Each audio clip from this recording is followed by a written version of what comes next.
Всем привет, вы на канале The Float Gamer, и сегодня мы разберем Iceberg по Friendbow. Friendbow — это психоделическая игра в жанре point and click, или же просто адвенчура. Игра рассказывает о маленькой Фрэн, которая пережила смерть своих родителей. Как и в прошлом ролике, я не буду много говорить об игре, вам предстоит либо посмотреть летсплей, либо пройти самому. Благо игра не такая долгая, как и море, проходится часов за 6 спокойно. Если вы это сделали или не боитесь спойлеров, то милости прошу. Очевидно, я не все знаю, поэтому то, насколько я уверен в факте, будет мериться в таблетках слева сверху. Чем больше, тем больше я уверен.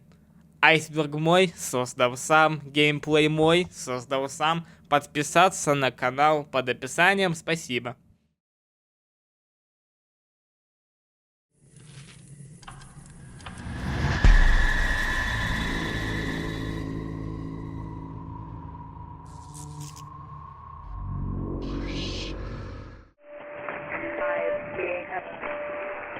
Начнем с базы. В мире Фрэн существует 5 реальностей. Мы, люди, живем в мире 3-й реальности. Оттуда родом Фрэн, и там находится психиатрическая клиника. Первая реальность и показана в игре, но мы знаем, что там правил Великий Волока, которого погубили Камалы, вследствие чего реальность, скорее всего, больше не существует. Вторая реальность — это Иверста, место, где обитают живые деревья и гигантские жуки. В нашем понимании это место похоже на рай. Тут нельзя умереть, все счастливы и все умеют изменять время так, как им вздумается. Поэтому миру спокойно ходит Волоки, дом которых первая реальность, а правит всей идиллией король Жьяр, который помогает Фрэн стать человеком, вместе с местным волшебником. Может показаться, что реальность невероятно мала, но судя по тому, что здесь существуют летающие лодки, она вполне может быть необъятной для нашего понимания, а Иверста — это просто столица. Местные жители осведомлены о 5 реальностях и опасаются, что Камалы смогут их захватить, украв 5 камней, что охраняют этот мир. На момент игры они там появляются только зимой, в остальное время там только Волоки. Помимо Иверсты, у второй реальности есть много периферий, по типу домика сестер, леса с Итвардом, а также лесом после лабиринта. Четвертая реальность самая загадочная, но и самая интересная. Она не показана в игре, но оттуда к нам пришел Итвард, приходящий всем детишкам во снах. Само место именуется Смерть, то есть мир после жизни в 3-й реальности. После смерти Клары и Мии Итвард принялся защищать и Фрэн, хотя за него это делает мистер Полночь, царапающий всех, кто хотят навредить Фрэн. Итвард нам помогает, открыв окно в доме Клары и Мии, открыв вентиляцию и сделав робокота, который подсказал Фрэн, куда идти дальше. Однако Итвард и Котик не могут полностью защищать детей, за которыми они следят. Они не боги, они просто хранители, которые оба не справились со своей задачей. 5-я реальность — это дом безумия, где правит мать Мабука и ее сын Рэмер, к которому мы вернемся попозже. Существует также ультрареальность. Это место, которое находится между всеми 5 реальностями одновременно. А попасть туда можно, приняв эктоплазматин, более известный как дуатин в нашей реальности. Дети из клиники Освальда, скорее всего, напичканы дуатином, поэтому они видят Камалов в ультрареальности, как и Фрэн. Также туда можно попасть на машине Итварда в 2.35, но это лишь догадки Итварда. Камалы являются чистым злом, которое существует, чтобы уничтожать и разрушать старое, а Волоки — их абсолютная противоположность. Да, вот настолько это все просто и непонятно одновременно. Инь и янь, не иначе.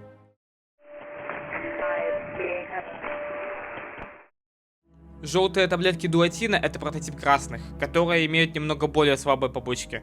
Мы не можем их видеть, однако нам известно, что Клара и Мия пили эти таблетки.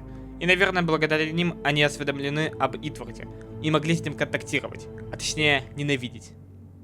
Подтверждается это тем, что в секретной картине в 5 главе они находятся в клинике в виде младенцев.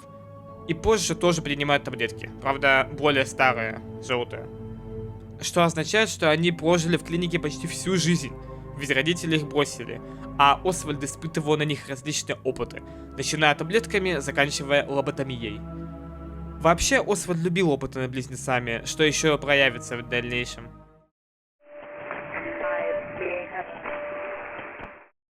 В психиатрическую больницу попадают не просто так. Ребенок должен пройти то еще событие, чтобы туда попасть.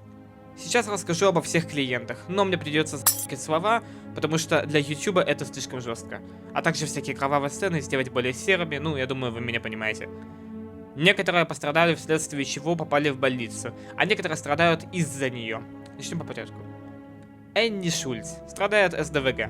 В то время этот синдром не был достаточно изучен, и вместо того, чтобы дать девочке нормальные условия, ее держат в замкнутом пространстве и не выпускают. Демьян Госселман был подвергнут сексуальному насилию со стороны священника. Его мама ему не поверила, и поэтому его отправили в психушку, где он начал думать, что он король. Фил страдает паранойей. Вследствие принятия таблеток он, как и мы, видит Реннера. Джейсон. О нем мало чего известно, но он просит убить его, что возможно намекает на суицидальные наклонности. Также он прибыл с нижнего этажа, а там, как мы знаем, проводят опыты. Адель была жертвой сексуального насилия, которое почти убили маленькую девочку. После этого кошмара она начала причинять себе вред, не осознавая это. Скорее всего, она, как и все, принимает дуотин, но отвлечена от всех побочек постоянным рисованием. Клара и Мия, если это они, очевидно, не слишком кайфуют в их уютном уголке. Виктория болеет паранойей. Исходя из того, что она считает, что ее мозги съедены, была свидетелем того, как проводили лоботомию, что и на взрослого человека плохо повлияет, а на ребенка тем более. Изабель. О ней почти ничего не известно, кроме того, что она спит как убитая, а Фран говорит, что она одурманена, а вот почему ее усыпляют, неясно. Роберт прошел лоботомию, но проснулся посередине операции, вследствие чего его мозг повредился и он стал странно себя вести. О лоботомии мы можем понять из-за огромного шрама на его затылке. Вполне возможно, что пошли на такие меры из-за того, что у Роберта вполне вероятно есть аутизм. В то время о болезни ничего не знали и решили по старинке. Огромная железяка в глаз.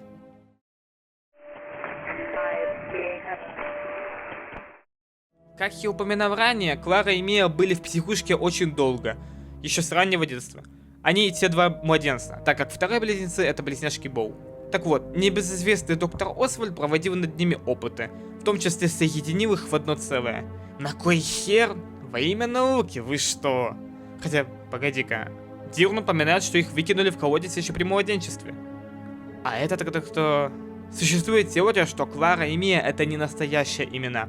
Так называли близнецов девочек, над которыми ставили эксперименты в этой клинике, что объясняет целых 6 Клар и Мий. В сухом остатке мы знаем, что самая, скажем, каноничная версия живет в домике на острове.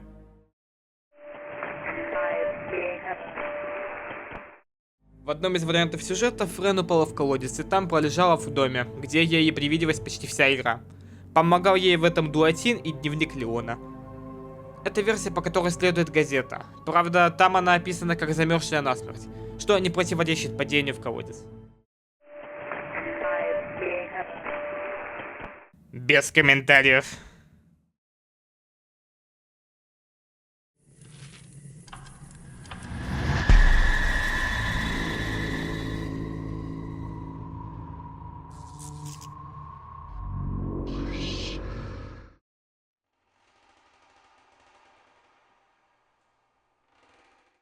Мы знаем, что Фран родилась в 1934 году, а действие игры происходит, когда ей 10 лет.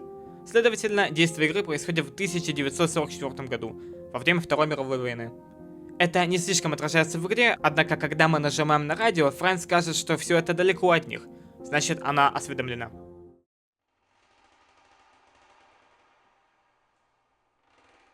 Пожалуй, самый очевидный референс во Фран Боу это Алиса в Стране чудес. Как и Алиса, Фран попадает в Страну чудес, где встречает много бесноватых существ. Более того, эти существа похожи в обоих случаях. Мистер Полночь это чеширский кот, Итвард это безумный шляпник, с большой натяжкой можно сказать, что Мабука это красная королева, а Великий Волока это белая. Помимо сходства в игре, есть картинка, где Фран вместе с одноклассницей по имени Алиса.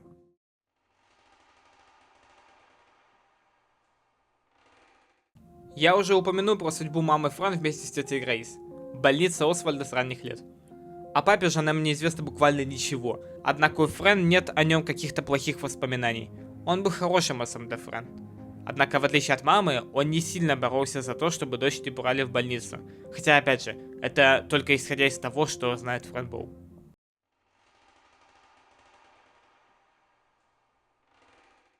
В игре эта тема повторяется тут и там. Она затрагивает половину клиентов клиники Освальда, а также охранник, скорее всего, педофил. Или же просто подонок. Были суровые времена в 40-е. Максимально осуждаю охранника и всех остальных педобиров.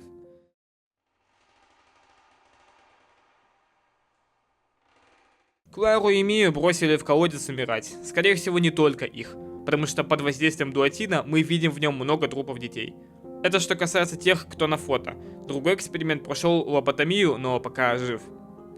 Третий вариант, который был сшит, жил не тужил в домике, который я игнорировал, но он является большой загадкой. Судя по всему, он находится на границе второй реальности, потому что после него мы как раз туда и попадаем. Вообще, по общему антуражу можно понять, что большинство мест в игре, которые выглядят как темный лес, и есть грани второй реальности. Исключение — это кладбище.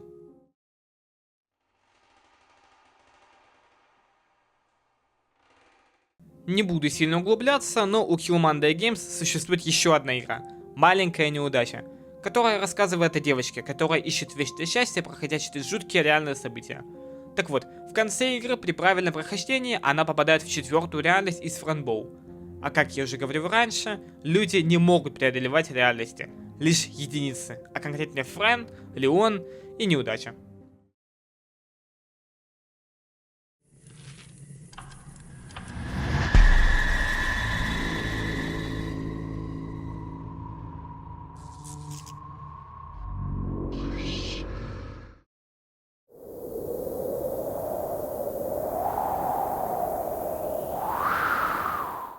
Как вы помните, в Доме Близнецов нам предлагают провести ритуал, суть которого является воссоздание старых тел до опыта.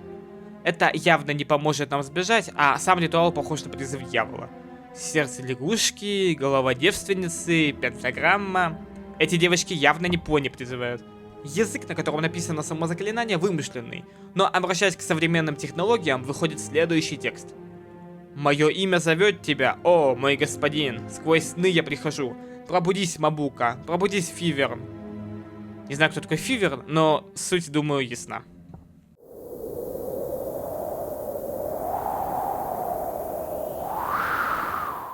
Мабука упоминает, что Фрэн хранительница ключа, та, которая может гулять между реальностями. Она была избрана великими волоками, благодаря красным таблеткам, которые открывали проход в ультрареальность. В чем ее функция, не совсем ясно, но, судя по всему, она позволяет различным существам путешествовать между разными реальностями. Волоки гуляют по Иверсте, как и, к сожалению, Кабалы. Это все заслуга ключницы Фрэн. Возможно, до нашей Фрэн все порталы пооткрывала вторая Фрэн, которая осведомлена, что она хранительница, и она как раз невдомек любит ключи.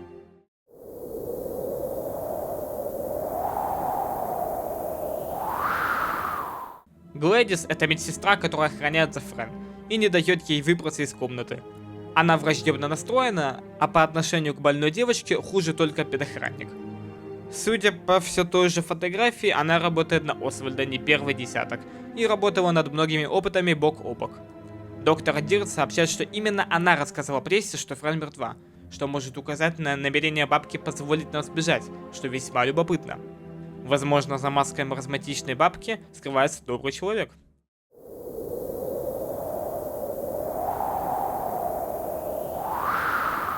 Следует теории, что все это бред сумасшедшего, выстраивается довольно печальная картина ассоциаций. Вначале Фрэн была в больнице, где из-за таблеток ловила приход шизы. Потом она убежала в лес, где из-за голосов в голове прыгнула в колодец. Там она нашла трупы Клары и Мии, из-за чего вообразила, что она гуляет по их домику. В какой-то момент она находит книгу Леона, которую она читает и воображает Иверсту. Чувствует себя она деревом, потому что теряет сознание от голода или передоза. После Иверсты это уже чистая игра воображения ребенка, которая появилась после прочтения книги. Сама Фрэн повторила судьбу младенцев.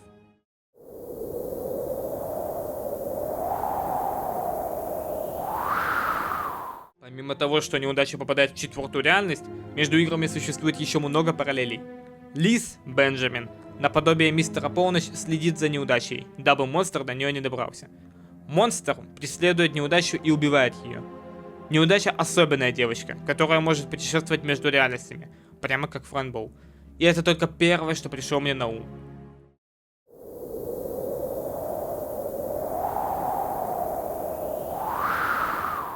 Помимо лоботомии, в те темные времена были еще различные аморальные операции.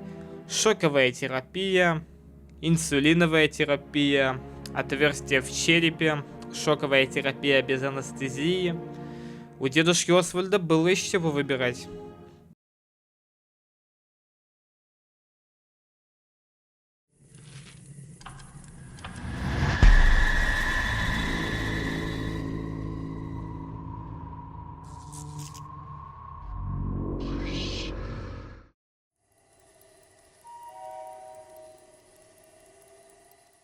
Очевидно, что тяжело обвинять в чем-либо маленького милого черного котика, но существует теория, что котик это не добрая сущность, а шиза, которая ведет Фрэнк к большему безумию. Судя по теории, кот давно мертв и существует только в голове Фрэн. Сначала он ее уводит из лечебницы, затем заставляет заблудиться в лесу и упасть в колодец, где сестры собирались убить Фрэн. Потом направил к Итварду, который нас почти убил на своей чудо-машине.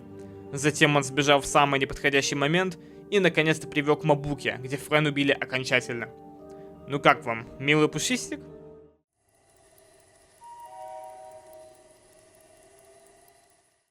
Фрэн Боу была разработана маленькой независимой шведской студией Kill Monday Games. Она основана Натальей Фигуруа и Исааком Мартинсоном. Перед тем, как заняться играми, они делали анимации, однако сейчас это Lost Media. Не слушайте дурачка, я нашел этот канал на ютубе, вот он, Психоде, ура!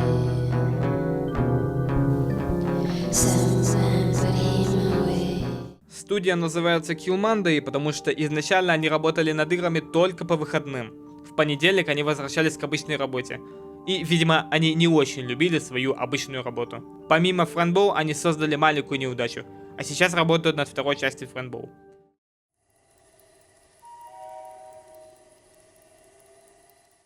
Мабука — это правительница пятой реальности.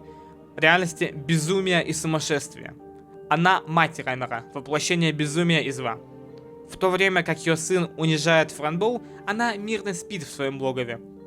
После того, как Фрэн ее будет, первая рассказывает, что Фрэн хранительница ключа, и позволяет ей зайти в свое сердце, сердце тьмы, а там узнать ответы на все вопросы. В ее сердце она вольна творить все, что угодно. В самом конце игры, когда доктор Дирн видит Идварда и Паонтраса, его глаза закатываются и начинают кровоточить. Идвард говорит, что он сейчас во власти Мабуки. Отмечу, что Дирн был тогда под воздействием эктоплазматина, поэтому вероятно, что Мабука воздействует на людей только когда они под этим химическим веществом. Можно предположить, что примерно в таком состоянии была Фрэн, когда она их прикончила.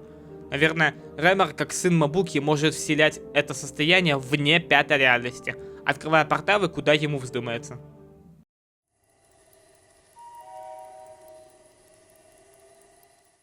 Самый центральный вопрос во всей игре. Кто же убил родителей Фрэн? У нас есть три основных версии. Фрэн, девочка начала сходить с ума и убила своих родителей самостоятельно.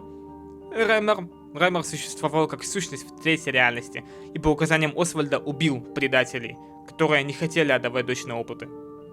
Тетя Грейс, слепо доверяя доктору Освальду, она решила избавиться от предателей, чтобы потом схватить Фрэн и проводить опыты над ее мозгами. В целом, все теории имеют право на существование, но, скорее всего, Фрэн под влиянием Раймера, находясь под властью Мабуки, убила родителей.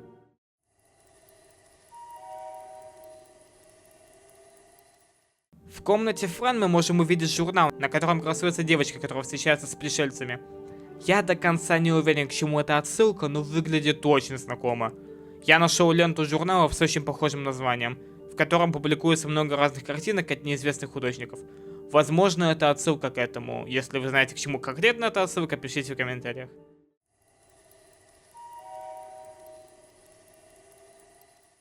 Камалы окружают детей в клинике Освальда и упрекают их во всех грехах. Когда Фрэн с ними говорит в реверсе, они все обвиняют Фрэн и сводят ее с ума еще сильнее. Я не нашел конкретного момента, где Камалы подстрекают к суициду, но учитывая, что они олицетворение зла, то вполне вероятно, что такие есть.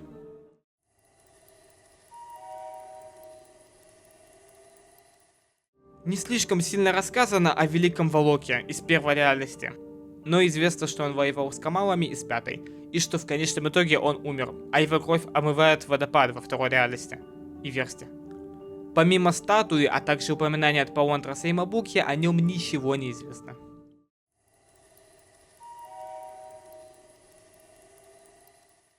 Я уже очень много упоминал об этой пытке, но я не говорю, что доктор Освальд буквально помешан на этом способе починить мозги человеку. У него в больнице отдельный этаж, посвященный лоботомии, а когда Френ умирает, он сразу же собирается провести операцию. Также у некоторых пациентов есть следы лоботомии, те же невинные дети. Слава богу, эту процедуру давно запретили, однако, наверное, Освальда это не особо волнует.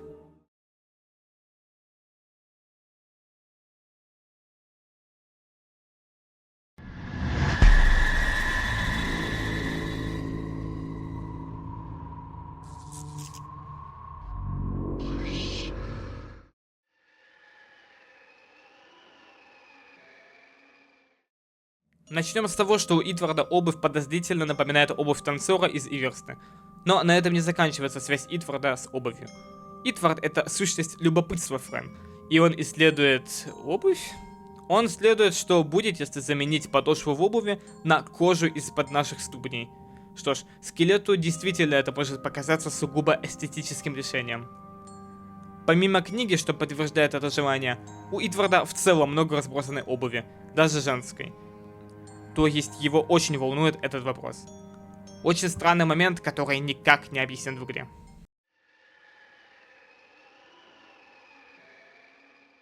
Антонио в своем прошлом был джазовым музыкантом. Мы это можем увидеть в доме Клары и Мии, а также послушать его треки.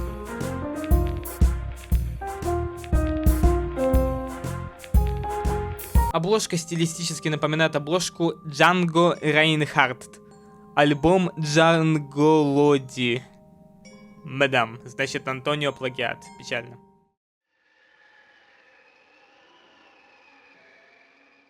Дважды за игру мы можем увидеть мертвую лису в случайных местах. На кровати и в доме Клары и Мии. Вероятно, она появляется как некий знак осознания или чего-то вроде того. В первый раз мы ее видим после того, как Френ слышит диалог Грейс и Дирна. Это добавит дополнительную мотивацию выбежать из больницы. Почему я вообще представил к дохлой лисе, спросите вы. В маленькой неудаче лис это очень значимая фигура в сюжете, поэтому, вероятно, и здесь она не просто так. Это просто моя теория, но, возможно, за ней есть смысл.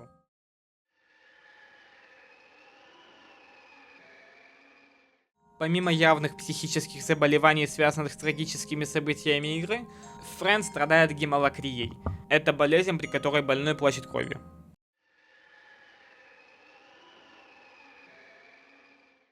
В момент, когда мы видим доктора Дирна в ультрареальности, он говорит следующее. Я пытался все рассказать маме, но папа бы ранил и ее. Я больше не хочу, чтобы папа играл с ножом. У меня болит рука. Видимо, доктор Дирн рос не в самой благополучной среде, и отец у него был суровый. Что забавно, сам Марсель внешне обоснован на Зигмунде Фрейде, который как раз изучал такие вещи.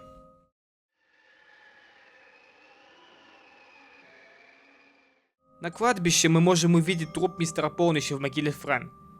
Но стоит полагать, что это неправда. Вообще, я думаю, что все события в третьей реальности после Итварда не имеют особого смысла. Итвард же сам прямым текстом переписывает историю с этого момента.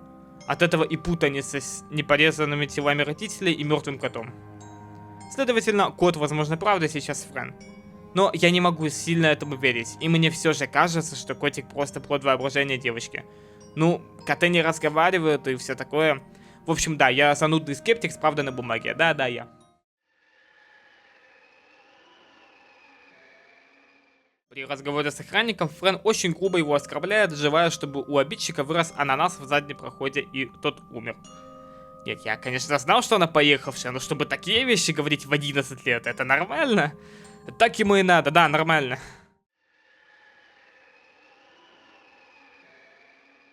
Нет, конечно, его не существует. Дуотин может рассматриваться как психотропный наркотик. Иначе вы не встретите никаких Полондросов и Итвардов. Сори, но это правда.